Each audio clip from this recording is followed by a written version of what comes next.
नमस्कार, दैनिक भास्कर की morning news brief में आपका स्वागत है। मैं रुचिका पारिक। आइए जानते हैं वो खबरें जो रही सुर्खियों में। मोदी सरकार 3.0 का पहला बजट 23 जुलाई को पेश होगा। वित्त मंत्री निर्मला सीतारमण लगातार 7वीं बार बजट पेश करेंगी। वे ऐसा करने वाली देश की पहली वित्त मंत्री बन जाएंगी। इससे पहले मोरारजी देसाई ने लगातार 6 बार बजट पेश किए थे। बजट सत्र 22 जुलाई से 12 अगस्त तक चलेगा। संसदीय कार्य मंत्री किरेन रिजिजू ने बताया कि केंद्र सरकार की सिफारिश पर राष्ट्रपति द्रौपदी मुर्मू ने इसकी मंजूरी दे दी है। ये बजट नई सरकार का पहला पूर्ण बजट होगा।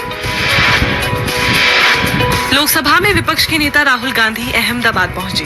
राहुल के पहुंचने से पहले विश्व हिंदू परिषद और बजरंग दल के कार्यकर्ताओं ने उनके पुतले जलाए। कार्यकर्ता संसद में राहुल के कथित हिंदू विरोधी बयान का विरोध कर रहे थे। विरोध के बीच राहुल अहमदाबाद में कांग्रेस कार्यालय पहुंचे। राहुल ने कहा कि अयोध्या के लोगों के मकान और दुकान तोड़ी गई, मुआवजा आज तक नहीं मिला।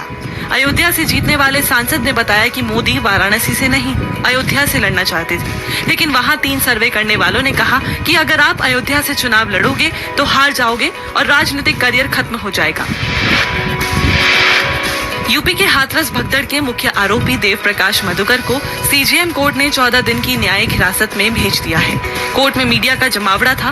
पुलिस मीडिया से बचने के लिए मधुकर को पीछे के दरवाजे से दौड़ाकर बाहर लाई, तभी वो मुंह के बल गिर पड़ा।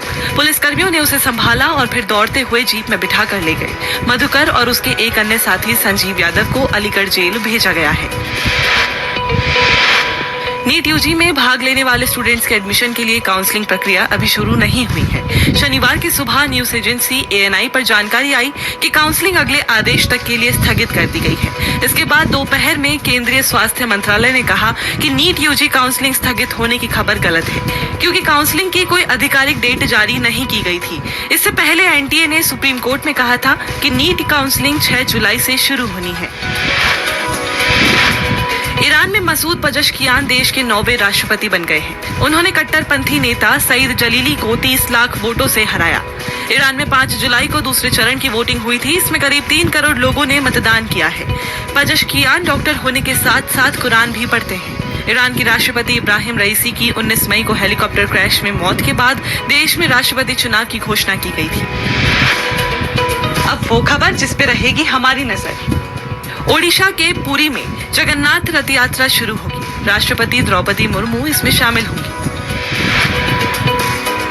दिल्ली विधानसभा चुनाव को लेकर भाजपा कार्यकारिणी की बैठक होगी। 2000 से ज्यादा कार्यकर्ता शामिल होंगे। ये खबर जरा हटके है।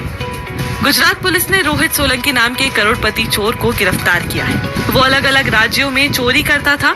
पुलिस का कहना है कि रोहित चोरी करने के लिए आलीशान होटलों में रुकता था, फ्लाइट से यात्रा करता था। उसके पास मुंबई में 1 करोड़ से ज्यादा कीमत का फ्लैट है। इसके अलावा वो ऑडी कार से चलता है। करोड़पति रोहित को 1 लाख रुपए की चोरी के आरोप में गिरफ्तार किया गया है। और अब आज के दिन का इतिहास। 7 जुलाई 1896 यानी आज ही के दिन मुंबई के वॉटसन होटल में पहली बार 6 फिल्में दिखाई गई। टिकट की कीमत 1 रुपए थी। एक अखबार ने इस घटना को सदी का चमत्कार बताया।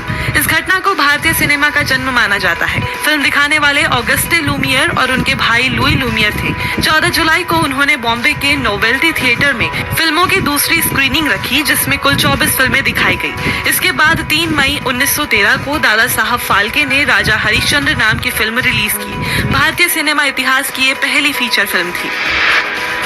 और अब थॉट ऑफ द डे। सीखने की कोई उम्र नहीं होती, इसलिए रोज नया सीखते रहें।